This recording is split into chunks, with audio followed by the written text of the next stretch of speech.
આગળ વાત કરીએ, વધુ એક મહત્વપૂર્ણ સમાચાર સામે રહ્યા છે. મહત્વપૂર્ણ સમાચાર વિધાનસભાની ચૂંટણી પહેલા ગૃહ વિભાગનો મોટો નિર્ણય સામે આવ્યો છે. ગુજરાતમાં ચૂંટણી પહેલા ગૃહ વિભાગે મોટો નિર્ણય લીધો છે. સૌથી મોટા સમાચાર, બિન મુસ્લિમ શરણાર્થીઓને નાગરિકતા મળશે. गृह विभाग द्वारा आ निर्णय करवामा આવ્યો છે. नहीं आता क्योंकि भारत में के अलावा उसको कोई दूसरा देश दिखाई नहीं पड़ता. ऐसे में भारत में उसे नागरिकता ना मिले अपने आप में बहुत बड़ी सोच का विषय था. तो सरकार ने ये निर्णय लिया था कि जो भी बाहर के अल्पसंख्यक हिंदू, जैन या दूसरे ऐसे धर्म के लोग हैं जो दूसरे देशों में सीए जब लागू किया गया था, सिटीजनशिप अमेंडमेंट एक्ट, उसके बाद इस तरीके के प्रावधानों को किया गया था. क्या कोई आकलन है कि इन इलाकों के अंदर दरअसल कितने शरणार्थी जो हैं, जो पाकिस्तान से आए हुए प्रताड़ित होकर वो रहते हैं?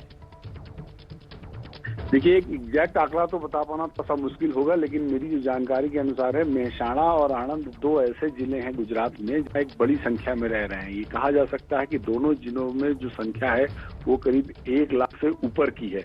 तो ऐसे में अगर उन लोगों को इस समय दी जाती है नागरिकता और अधिकार दिए गए जिलाधिकारी को, और मुझे लगता है कि ये प्रोसेस भी आपके बाद शुरू हो जाएगा, क्योंकि चुनाव आचार संहिता भी माना जा रहा है अगले हफ्ते लग सकती है, किसी भी समय लग सकती है. तो ऐसे में चुनाव आचार संहिता के ठीक पहले भारत सरकार का एक बड़ा निर्णय है कि जिला अधिकारियों को अधिकार दिए गए हैं कि उनके लिए प्रमाण पत्र जारी किए जाए. तो ये एक बड़ा निर्णय है और निश्चित रूप में उन लोगों के लिए खुशी का अवसर है जो लंबे समय से इस बात की बाट जो रहे थे कि उन्हें अब नागरिकता भारतीय मिल जाएगी. शुक्रिया तमाम जानकारी के लिए नीरज. आपका निश्चित रूप से सरकार का यह फैसला बहुत सारे लोग नागरिकता के दरवाजे भी खोलेगा और साथ ही उन्हें एक महत्वपूर्ण सुविधा देगा, क्योंकि शरणार्थी के तौर पर ये तमाम लोग भारत में रह रहे थे और अभी तक इन्हें नागरिकता नहीं मिल पा रही थी. તો આણંદ અને મહેસાણાના નાગરિકો છે જેમને આ નાગરિકતા મળશે. લગભગ 1 લાખથી પણ વધારે લોકો છે. હિન્દુ, જૈન, બુદ્ધ, પારસી, શીખ શરણાર્થીઓને નાગરિકતા મળશે. બિન મુસ્લિમ જે લોકો છે તેમને નાગરિકતા આપવામાં આવશે. પાકિસ્તાન અને અફઘાનિસ્તાનથી જે ગેરમુસ્લિમો આવ્યા હોય તેમને નાગરિકતા આપવાનો સૌથી મોટો નિર્ણય ગૃહ વિભાગે કર્યો છે. ચૂંટણી પહેલાનો આ મોટો નિર્ણય. અત્યાર સુધી તેઓ શરણાર્થીઓ તરીકે રહેતા હતા, પરંતુ હવે તેમને નાગરિકતા મળશે. ગુજરાતમાં ચૂંટણી પહેલા આ મહત્વનો નિર્ણય કરવામાં આવ્યો છે. બિન મુસ્લિમ શરણાર્થીઓને નાગરિકતા આપવામાં આવશે. પાકિસ્તાન, અફઘાનિસ્તાન જેવા દેશોથી જે બિન મુસ્લિમો આવ્યા હોય તેમને નાગરિકતા આપવામાં આવશે.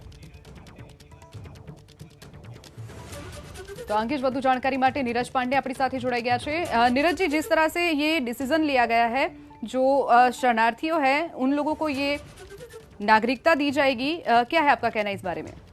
देखिए, भारत सरकार के गृह मंत्रालय ने आज कल रात में एक नोटिफिकेशन जारी किया और उसके तहत मेहसाणा और आणंद जिले में रह रहे शरणार्थी जो हिंदू, जैन, बौद्ध, ईसाई और पारसी हैं, जो बड़ी संख्या में इन दोनों जिलों में रह रहे हैं, उनको तत्काल नागरिकता दिए जाने के आदेश जारी किए गए और जिला अधिकारियों को एम्पावर्ड किया गया है कि वो ऐसे लोगों की जो सूची है या ऐसे लोग जो रह रहे हैं इन जिलों में, उनकी लिस्ट बनाकर तत्काल उनको नागरिकता दिए जाने के प्रमाण पत्र जारी किए जाए. तो ये एक बड़ा कदम है भारत सरकार का. ठीक विधानसभा चुनाव के पहले माना जा रहा है अगले 1-2 दिन में कभी भी नोटिफिकेशन जारी हो सकता है गुजरात चुनाव के. ऐसे में उससे ठीक पहले भारत सरकार ने ये निर्णय लेकर एक बड़ा मास्टर स्ट्रोक खेला है कि उस जिले में, चूंकि सब लोग जानते हैं गुजरात में इन दोनों जिलों में एक बड़ी संख्या में शरणार्थी रह रहे हैं जो पाकिस्तान, बांग्लादेश और दूसरे आसपास के देशों से आए हैं, माइग्रेट होके वहां रह रहे हैं और अभी भी लंबे समय से तमाम ऐसे परिवार हैं जिनको नागरिकता का अधिकार नहीं है, उनको नागरिकता नहीं मिली है. ऐसे में ये एक बड़ा निर्णय भारत सरकार का और निश्चित रूप में इसका असर विधानसभा चुनाव में इन दोनों जिलों में दिखाई पड़ सकता है. बिल्कुल नीरज जी, जिस तरह से निर्णय लिया गया है, तो कितनी संख्या है शरणार्थियों की, और साथ में जो शरणार्थी है उनको यहाँ पर जो नागरिकता दी जाएगी उससे उनको क्या फायदा मिलेगा? देखिए, एक एग्जैक्ट आंकड़ा तो अभी पता पाना मुश्किल होगा, लेकिन माना जा रहा है एक बड़ी संख्या में है, करीब 1 लाख के आसपास की आबादी ऐसी है जो अभी भी शरणार्थी के रूप में वहां रह रहे हैं. तमाम लोग वहां पे.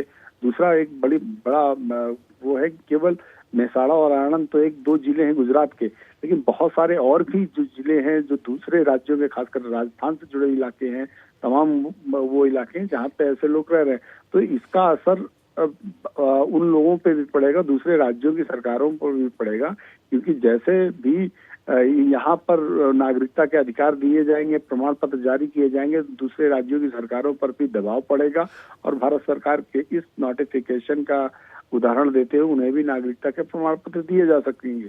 तो एक बड़ा कदम है। सबसे बड़ी चीज ये है कि लंबे समय से जो लोग डिमांड कर रहे थे, या जो हिंदू, जैन, पारसी, बौद्ध रह रहा है लंबे समय से दूसरे देशों से आकर भारत में, क्योंकि भारत इकलौता एक ऐसा देश है पूरे विश्व में जो हिंदुओं की शरणस्थली है।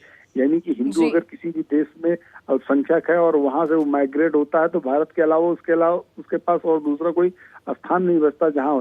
तो ऐसे में भारत में आने के बाद भी अगर वो लंबे समय से नागरिकता नहीं मिल रही उसको, तो ये विचार का विषय था भारत सरकार के सामने।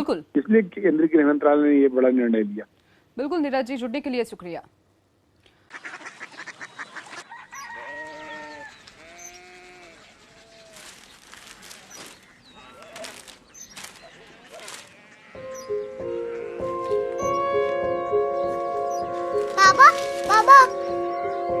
Korea city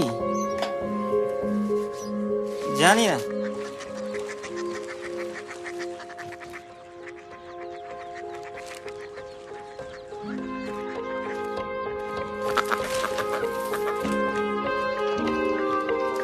Korea city.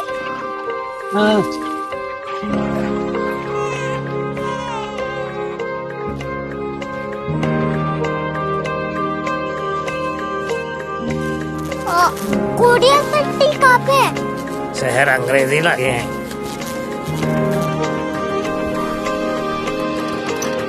Korea city.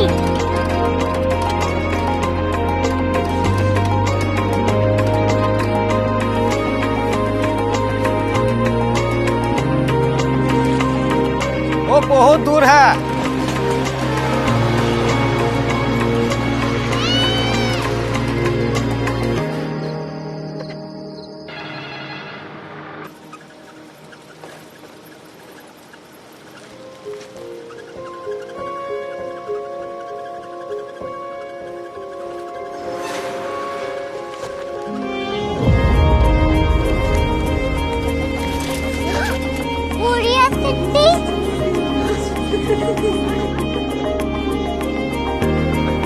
दुनिया में कुछ लोग बड़े होते हैं। कोरिया सिटी कहाँ है? प्रोफेसर साहब को पता होगा। हो, ये छोटा वाला ग्लोब लगता है और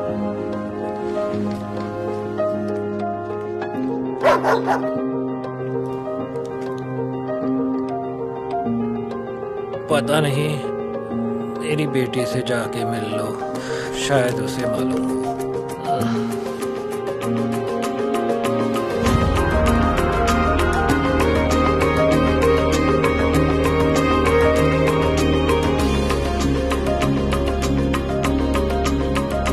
हाय, बाबा ने भेजा है। Come here. Korea city. Korea city नहीं, क्यूरियोसिटी। वो क्या? That's what brought you here? जो तुम्हें यहाँ तक ले आया। क्यूरियोसिटी।